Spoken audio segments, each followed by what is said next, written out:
You are listening to the Built to Grow podcast. All right, welcome back to the Built to Grow podcast. I'm your host, Tim Lyons, in studio, joined, as always, by Randy Angston. Hey, guy. Hey, super official. Randy Angston. I'm going to start calling you Randall. Randall. I only get it when I'm in trouble. Randall, which is all the time. You clean your room. Clean your room. Or I get the dog's name, or my brother's name, or whatever flies off the tongue when mom's pissed, right? Mom. Well, not anymore, but when you were a kid? that was a very normal. I was Kona for a long time. That's the dog. Yeah. Kona. Damn it, Kona, get your room. What? Whatever your name is. Act right. Act right. All right. Well, here we are. We've got we're into week 2 of the lockdown, double lockdown here in Arizona. We're round 2. Holding true. I know Florida's shut down again, or at least Miami. Oh no, you know what? They just opened back up. Oh, so they just said no. Don't worry about it. Somebody has some dirt on somebody, and they reversed it. You know that's how that happens. Oh my God. Anywho, we've got some good stuff to share with you. This topic came up in the business talk with fitness professionals group. If you're not in that group, that's where a lot of the conversations happen. Yep. You go to Facebook and go ahead and just search business talk with fitness professionals. And obviously we do ask you some questions. We want to make sure you're a gym owner. It's a very hard group to get in, but if you're a gym owner and you want to network with 1,000+ other gym owners, there's no soliciting in there. There's just value. And so that's a great place to go. Go check that out. Do us a favor, or do yourself a favor and answer the questions, because you're not getting in otherwise. Yeah. And we get a lot of those pending requests that just sit there forever. Delete them. Yeah, exactly. Yeah, we just want to make sure that you're a good fit for the group, and it's just a great place, and we got a ton of engagement. It's been like on fire lately. Absolutely. Yeah, good. and it's tactical. I mean, the conversation is always implement things like this today. Like, this is changing the business. Here's some free information. But that's part of the reason why we ask you to ask those questions, guys. We got to protect the tribe, and we're not just letting anybody throw lousy ideas around all the time. That could be 10,000 in that group. Oh, it would have been. Yeah. Oh, yeah. I'm very picky. So, I don't know if you're a gym owner, or if you work for a gym and you're actually an employee of the gym, that might be another way. But if you're a marketer, if you're a digital marketer or a fitness business coach or something like that, you're probably not getting. Yeah. If you're looking for leads, this is not the place to go. We ain't gonna let you in. So, this topic is pretty hot. It's the question was, or the ask was, I'm having trouble making my semi-private training personal. I've done one-on-one, and I'm just having a tough time transitioning to semi-private and making it as valuable as what, say, a consumer might think of personal or private training one-on-one. Yeah, how to position it, how to sell it, to actually implement it, all of it. Yeah. And I will preface this, there's a lot that goes into rolling out semi-private. If you've never done it before, there's a ton of stuff to look at, and that's not something that you're going to ever just learn on a 30-minute podcast. But the question was, we're going to give you 3 or 4 things that we do here that actually make all the difference. But as far as the programming goes and all that stuff, you're going to have to dig into the weeds and how you train your coaches, how to do this. But I think the best thing that you can do, and what we do here, and we actually brought Zach in, our fitness director, because he's on the front lines. I'll be honest, I have not been in the weeds in the gym in years, since 15. So 5 years I've been kind of removed from the gym. So I did bring Zach in. I wanted to make sure that he gave us some tactical stuff. Like, what do you do? How do we make this personal? Because I know the stuff that we used to do and we were supposed to be doing, but he brought some good points. So it starts at the consultation. And I would argue it probably starts into the marketing of it, but let's start when somebody's actually in front of you. Well, before we do that, okay. I think the marketing is a great place to start, because Zach said something that really triggered and it stood out to me, and it was the difference between semi-private and small group.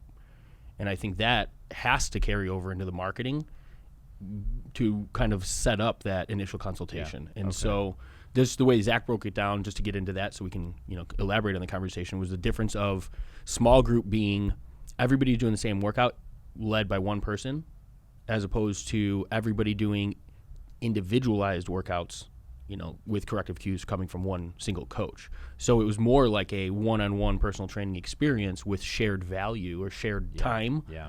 as opposed to showing up in a group where everybody's doing the same exact movements, same exact weights, same exact patterns, like more like a team training in a limited number.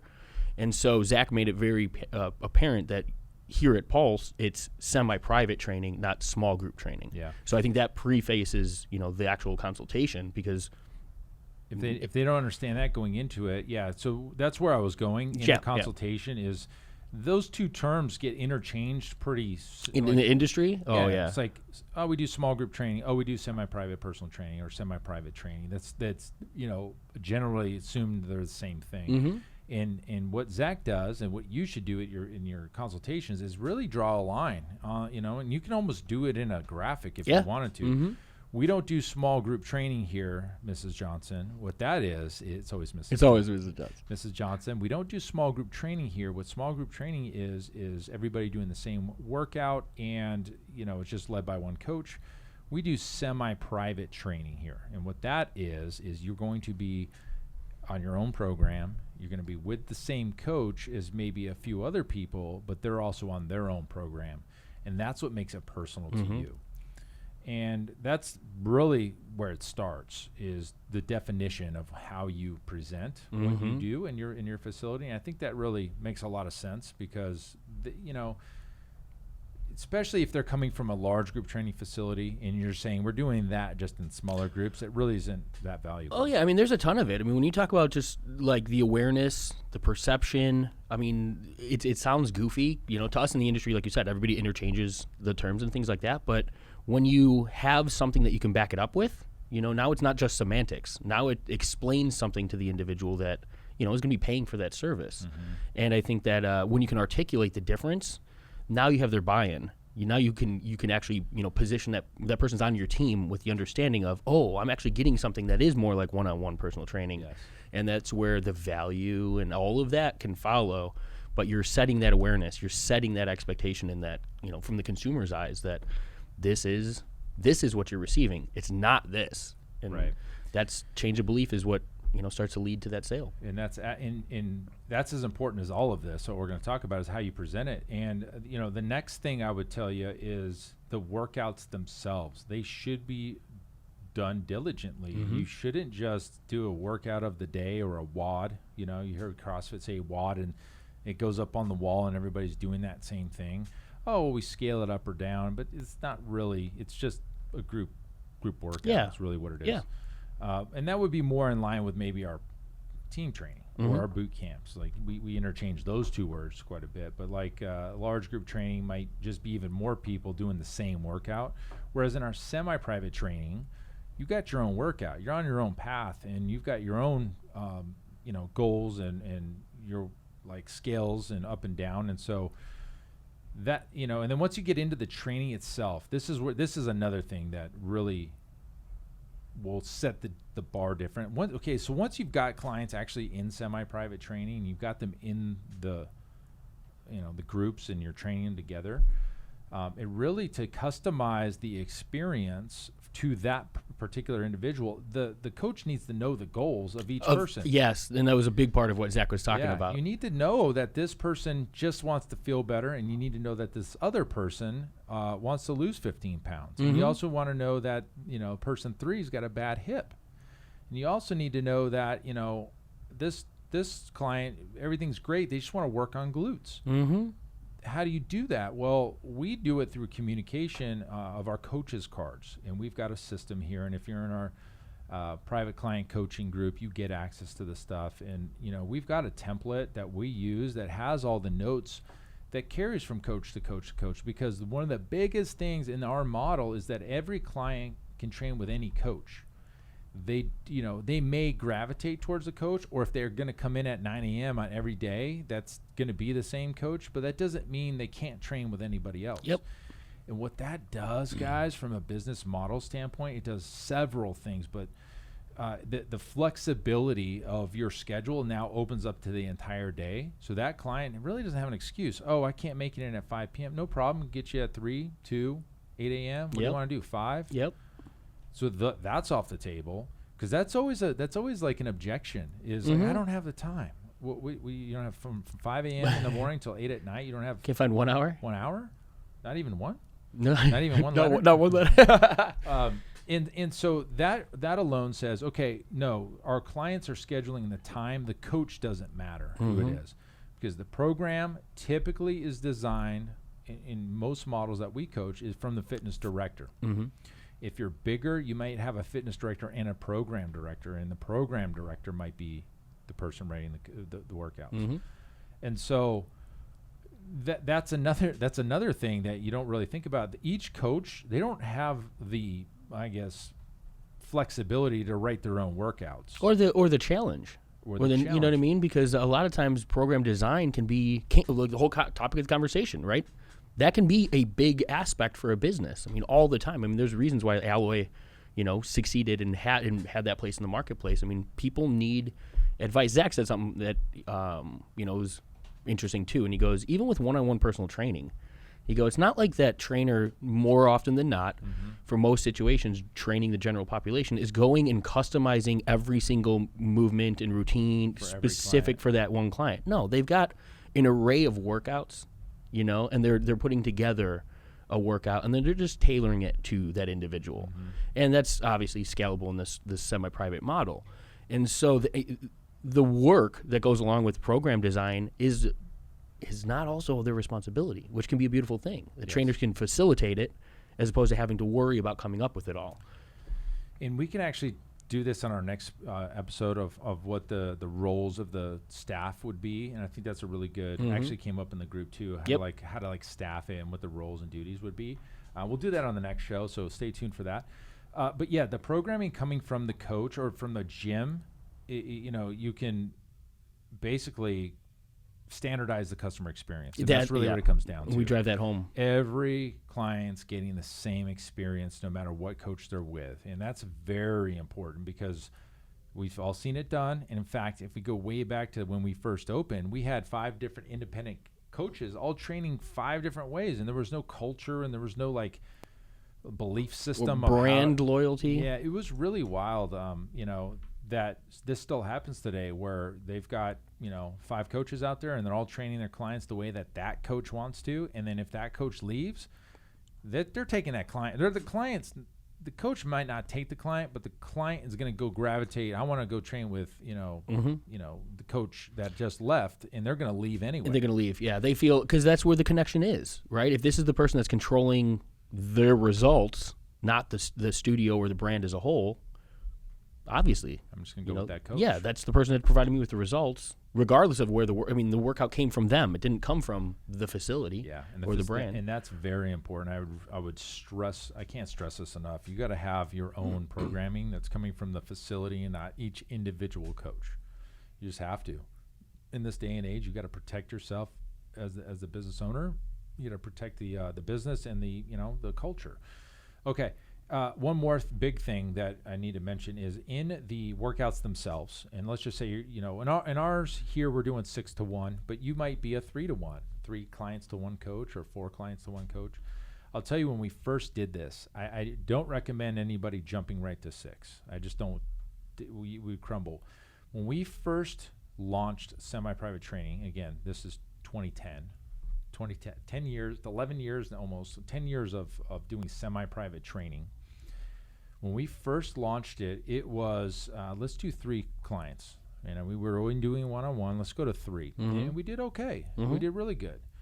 And, we did that for several months. And it was all 3. And we really couldn't fill the schedule anyway because, we had one-on-one clients. We didn't have a ton of clients. And then we were like, I think we're ready as a team. And it was very team driven. I think we're ready as a team to go to 4. And we went to 4, and we had our, stubbed our toe a little bit, but we got really good at 4. Got really good at 4. And we said, you know what, we're great at 4. Let's go to 5. And we crumbled. It was very interesting. Yeah. We tried it for about 3 months, and we just could not figure it out. It was just too much. They couldn't figure out how to train 5 clients in our system. What changes versus 4, right? What changes? It reminds me of the conversation with scaling, opening new business, like new locations. Same thing, right? At different set points, there's different experiences that change. It's not just the same thing with one more person or same thing with one more location, right? Now, depending on how many of those are in motion, now other factors come into play that change the it's just interesting. experiencing. It is. it was very interesting to see. And we when we were doing this, we were very, like we'd had conversations. We were talking to the clients. We were having meetings constantly about how it was going and what worked, what didn't work, because we were kind of making it up. And I don't know of many people doing semi-private training 10 years ago. I mean, I'm sure there were. I know Rick was, because that's where I got this from. Originally was Alloy, or actually North Point. But we were kind of learning it, and I needed to get the data. I needed to understand the feedback, and 5 was too much. It was just too much. So fast forward, probably now into 2015, 2016, we've been doing 4-to-1. That was all like for 10 years. I'm sorry, 10 years. For 5, how many years is that? Probably from 2011 5 or 6 to 2015, 2016. So 5 or 6 years, 4. Well, we were too busy then. All of a sudden, we were actually turning clients away because we could not get them on the schedule. And we would sometimes have 3 coaches on the floor training 4 each. And it was like 12 people out there, and it was just like, that was it. That's all we could do. And instead of hiring another coach, we took a look, and I was like, well, why don't we just let's go to 5. I think we're ready. Let's go to 5. We can add 20%. More, look at this, 20% more capacity without 20% more increase of expenses. In fact, 0 expense. So we can increase capacity by 20% by adding one extra time or an extra slot available for clients, and with 0 overhead. That's 20% potential income. Yeah, 20% profit. Yeah, like just from it's a no-brainer. But the experience had to stay the same. Exactly. And so when we did it, and it was weird. I was expecting some backlash. I was expecting, our clients like, hey, you know what? This is only supposed to be 4. I signed up for 4 clients to 1 coach, and I thought maybe we would hear that conversation, and not one time did I hear that. And it was probably because we were being a little lenient and be like, just jump into the session. When we were full, we were still letting people kind of creep in, and we were very lax about it. And so they kind of got used to it. So it was actually a good thing. And we did that all the way up until the quarantine. Mm-hmm. So the shutdown. When we got shut down, we were at 5. And we were like, you know what? Let's sneak this to 6 and see what happens. Well, there were some changes, right? There were some, so we redesigned the gym, and we had the 6 in mind.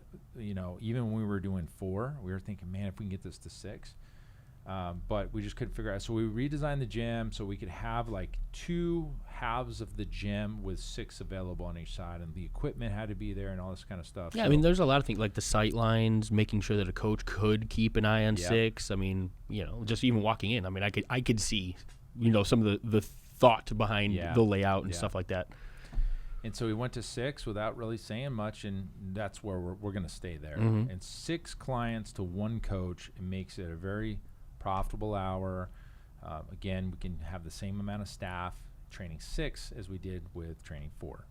And so now we've got more availability, and not every session 6. Sure. There are times it's awesome to see a couple coaches out there with 6.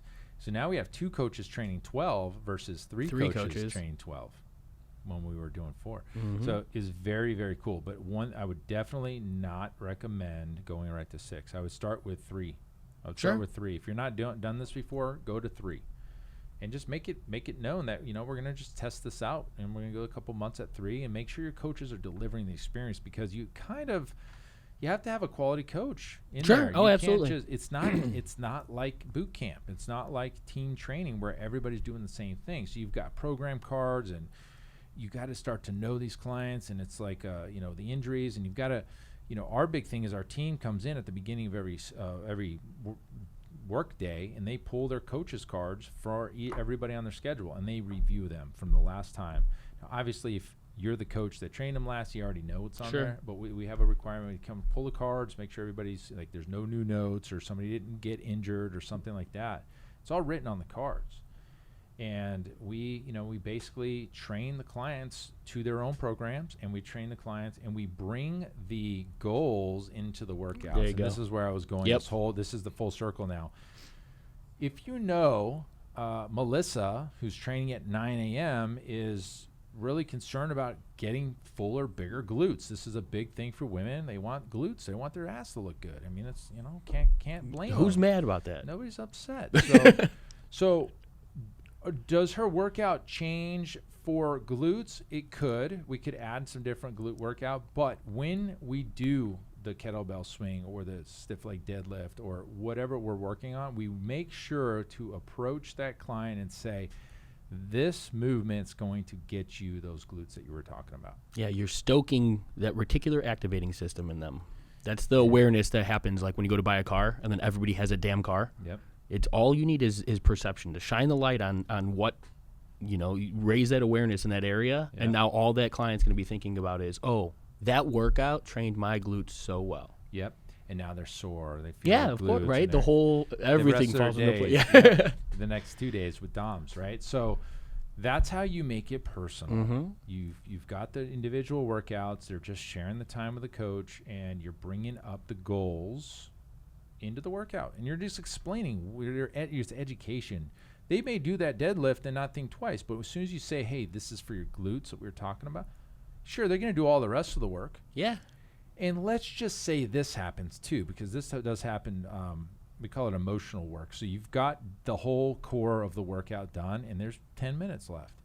Guess what? Now bonus sessions. Bonus glute work, some hip thrusts. hip or thrusts, some single yeah, leg. Yeah. yep. So even more of personalization. Mhm. Okay. And so like we don't care if they, if like Charlie wants to go hit those arms because he's, a beach guy, muscles. He's going out Friday night or something, yeah, right? He's gonna go hit the clubs. Right? Let's get him let's go have him curling in the squat racks a little bit. Exactly. It's okay. Let's stoke the ego. Yeah. So that's how you bring it full circle. Yeah. And this is how you scale, and this is how you make money in a model where you're bringing a high price point into semi-private training where you're scaling out 6 to 1. Okay. That's how you do it. There, something to talk about too is the not just from like the team training moving into small group, but from the one-on-one moving into small group. I think that the conversation that a lot of gym owners has had with us is, and the funny thing is, it's never the client that has the issue. It's the coach. It's the coach or the owner or the perception of the person who's facilitating the work that has a resistance around introducing small group or semi-private. And you can speak to it. I mean, we've never seen somebody go from a one-on-one to a semi-private and have anything but positive things to say. Yeah. The experience of the conversation changes, the coach's interaction. So many benefits. Absolutely. And it takes a good coach, like you said. And I think the threshold of a semi-private coach is not that of the entertainer, that's there for a team training experience. And they need to understand also like how to be able to facilitate the conversation and keep a group of people going and maintaining that excitedness, energy level, while giving corrective cues, because we've seen that in the other way, where you have a coach who's very analytical and can actually pull from the training session from everybody because they're focused on one individual. Yeah, that's a problem. Yeah. So it's just it's juggling, but those are the nuances that you said. Like start small, figure out this system, implement it, guys. If you don't have this service in your business, you're probably more often than not leaving money on the table. I mean, there's a reason that this thread is something that Tim and I talk about all the time. This is the number one transition that gym owners come to us to because they're seeking out. It just is, and it comes from a business. And we've done focus. it over and over, and I love the conversations. I can think of Bo like this. Yeah, Bo was the one-on-one trainer training everybody. Everything, yeah, doing everything. And he was so nervous that those clients that only train with him aren't going to want to do semi-private. They're not going to want to share their time, and they're not going to want to train with another coach. And this is, they're just not going to do it. They're going to quit, Tim. They're going to quit. They're just going to leave. Here's what you say. And I told him, I'm not going to give you guys a secret sauce. I told him what to say. Yep. I told him how to position it. Yep. I told them what to do, and it was nothing but, high remarks. They love it. And now my man Bo has got a team. Hell yeah. He's traveling. He comes out to our stuff, and he's like, man, I wish I had done this before. And he's just scared. He didn't know how to do it. They're self-limiting beliefs, right? We don't know what we don't know. It's the fear of the unknown, and we all talk ourselves into this corner because of what we see the world as, right? Like we make up the assumptions that our clients don't want that. Yeah. I mean, yeah, well, nobody wants to eat right either, but they're doing it because they know the result is there. Yeah. And something to not overlook, guys. People come to you as a coach because they respect your position of authority. You're the expert in the area. If you tell your clients that you feel that this is better for them than what they're doing, more often than not, they're probably going to listen. They're paying for that advice. They're paying you for that coaching. Right. And so your belief, the way that you articulate it, the message that you bring across, their belief is going to follow yours. And sometimes you just got to get out of your own way. Let's get out of your own way. Get the hell out. Just do it. All right, guys, if you need help, help doing this, so we love doing it. I love taking gyms to semi-private training. It's like one of our favorite things to do. If you need help with this, jump on a call. I mean, I can't stress this enough. You don't want to do this by yourself. You can. You're you're buying time. The faster you can get into the transition and done the right way, the faster you can make more money. From a simple math stance, you talked about adding one additional client per hour and you increase your revenue by 20%. Yeah. Guys, it's a math problem that solves itself in a relative amount of time. Yeah.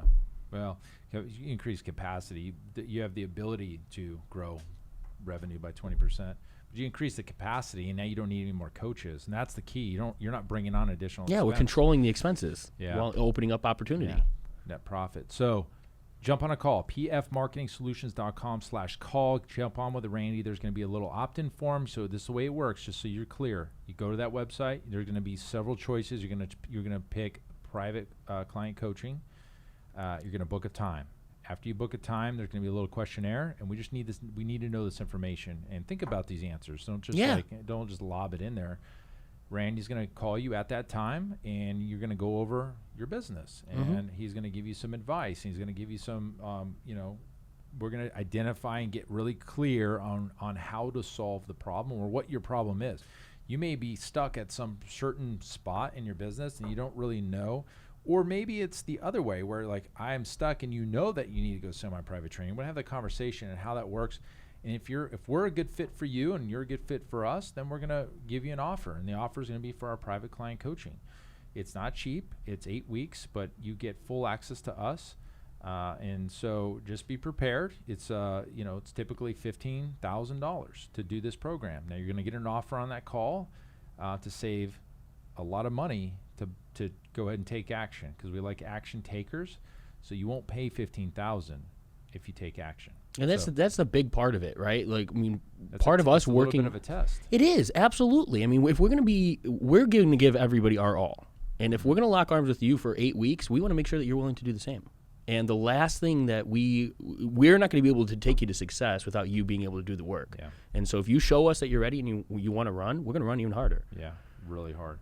And the faster you do this, the happier, trust me, the happier you're going to be, and the systems are in place, and now you can actually be like Bo, be like Jeff, be like Hunter, be like all these clients that we've worked with that, they've got a life now that's outside the gym, and they've, basically just, they hit their dream. Their dream is they finally get the business to where it needs to be, so they actually can breathe. All three of those people are now in somewhat different ventures than they were before. It's amazing. I love it. That's my absolute favorite aspect of what we do. I love it. They're not even worried about the gym anymore. The gym is there. It's making money, and they're doing other stuff. So it's cool. So anyways, pfmarketingsolutions.com/call. You know where to go. Until next episode, guys, keep changing lives. We'll see you on the next show. Bye.